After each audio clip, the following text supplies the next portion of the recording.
Life was meant to be experienced, and in order to do that, we need to be present. How do we regulate our energy level to stay present so that you can live a fuller life? Do you ever feel so lazy that you don't want to do anything? Or you feel so giddy that you can't contain it? Then perhaps you're experiencing an insecurity of energy. So what is an insecurity of energy? Well, life was meant to be experienced. And in order to do that, we need to be present. So I'll define an insecurity of energy as having a level of energy that is either too high or too low that we can't be present. Now, there's this interesting theory in psychology called polyvagal theory. Before, we used to talk about fight or flight or just a normal state. But polyvagal theory talks about three different states. The first is a calm or a connected state where we are completely present. The second state is the fight or flight. And the third state is a freeze or shut down state. Now, polyvagal theory also talks about how the spinal cord creates these three different states. And the science of neurophysiology doesn't really match what the proponents of polyvagal theory say. But as a framework to understand different states, then I think it's a great framework. Now, polyvagal theory is used in psychotherapy, especially in trauma therapy. But I find that it's really, really helpful to explain daily energy states as well. So, of course, there's the calm state. We have good energy, but we're also present. We're also able to take in information and then respond accordingly. But if we move up, and it's a continuum, it's not just calm and then up, I call it a hyper state. Fight and flight is more of a trauma response, more of a threat response. But in normal life, we can move up in our energy state. So happiness, for instance, is a non-threatening state, but it's also a higher energy state. Now, at the highest level, then you have a high fearful state, but you could also have things like excitement or giddiness. For instance, one time I was in university, I was with a bunch of friends, and we just came out of this nightclub. Energy was high, we're really feeling happy. And all of a sudden, one of the guys I was with started going up to cars and ripping off the antennas and just hitting things with it. It's interesting. I mean, he's not a malicious person. He's not a bad person by any stretch of the imagination. But that energy got to him, and he just couldn't contain it. And he's just started to create chaos, to create havoc. So when we are in this high energy state, we can do a lot of damage because we're like a tornado, just hitting everything in sight. Now, from the calm state, if we move down, and a person who's really, really fearful and they just shut down, that's one cause of it. But let's say I'm really comfortable, I'm cozy.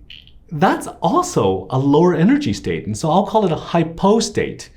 And so we move down, and at the lowest energy states, then we have a deep depression, or we'll become just paralyzed because of fear.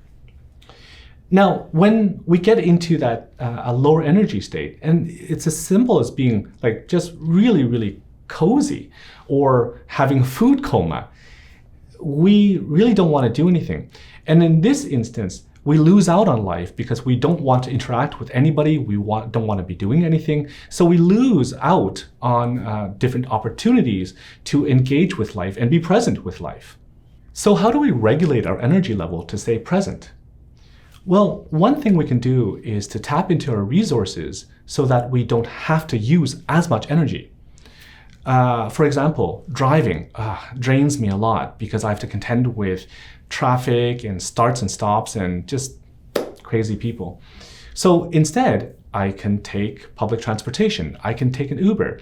Those resources help me to preserve the energy that I would expend while I'm driving. I could also use friends and family to help me, for instance, move if I'm moving my house, or to prepare for a large banquet.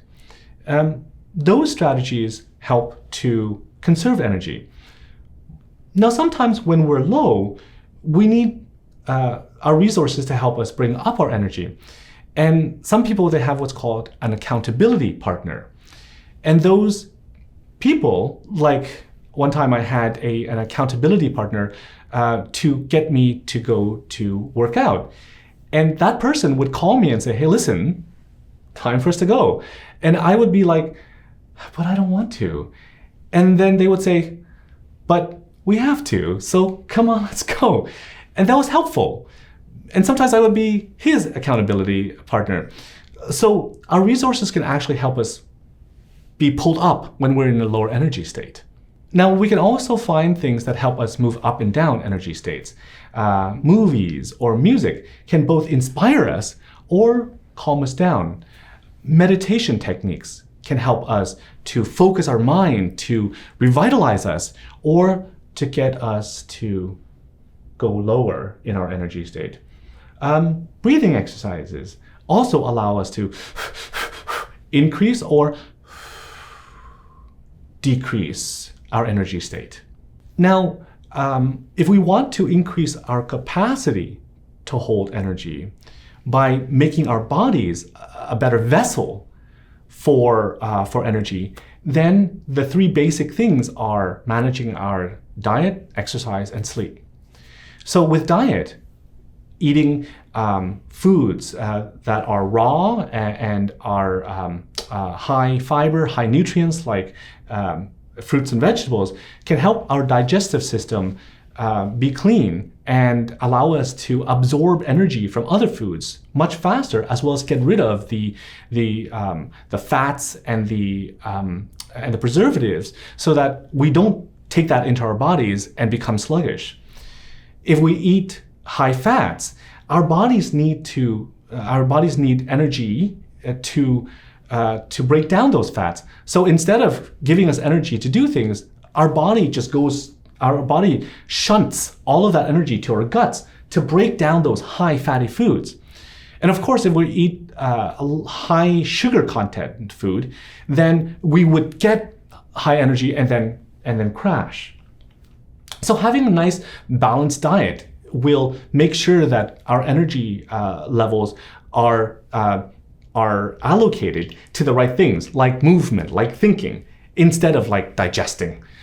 Now, in terms of exercise, we want to have regular exercises to make sure our heart is pumping enough blood to our brain and to the rest of our body so that we can do things, but not too much exercise so that we're exhausted all the time. Managing that level of exercise, having 3 or 4 times of cardiovascular exercise, having time in order to make our muscles grow so that they can store more protein to do things, is very, very important. And of course, sleep. And in sleep, we need proper sleep hygiene. Some people, they sleep whenever, eat whenever, and they find themselves having difficulty sleeping, so they're always low on energy. Well, proper sleep hygiene means that we have a routine before bedtime. No eating a couple of hours before sleep. Don't watch anything or do anything stimulating before we sleep. Having a nice, relaxing music or show or bath or something like that before sleep. And then maybe doing some breathing exercises. And then when we sleep, put our phones away. Turn our phones off, so that we're not constantly looking at a clock or looking at a screen that lights up. So these techniques in terms of proper sleep hygiene will also allow us to have more energy when we wake up. Okay, so now that we've maximized our stores or our capacity to hold energy, and we've done things to be able to get our energy levels up and down, we need to increase the range of energy that we can be in before we lose control. So, for example, sometimes I'm very, very tired, and then my wife said, I need to do a certain chore. And in that state, my body is, my eyes are becoming heavy, my stomach is sinking down, I feel sluggish. And so when I feel like I need to do something, I get really irritable. And of course, it can affect my marriage. And I snap a lot because I want to do a good job. Unfortunately, I'm a little bit of a perfectionist as well. But when I'm able to just say, okay, my eyes are feeling like this, my gut is feeling like this, and I describe those sensations. Okay, my eye feels very heavy. It feels like there's a weight there. My stomach, my chest, they feel like they're going down. That description to myself helps me to become less uncomfortable.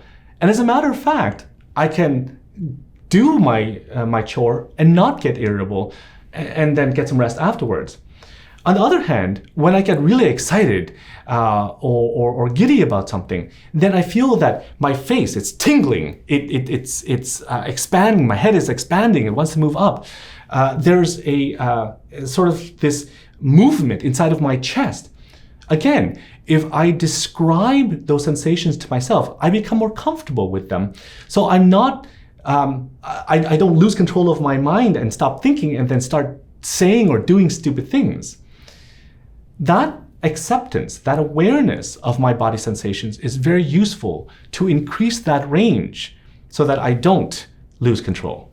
Now, if you understand and are able to use all those strategies, to be able to use your resources to decrease your need for energy, to be able to manipulate your diet, sleep, and exercise, to increase your body's capacity to hold energy, and becoming more accepting and aware of the sensations in your body to increase the range in which you can stay present in your body, then that allows you to be present more often throughout your life so that you can live a fuller life. What strategies do you use to handle your insecurities of energy? I'm curious to know.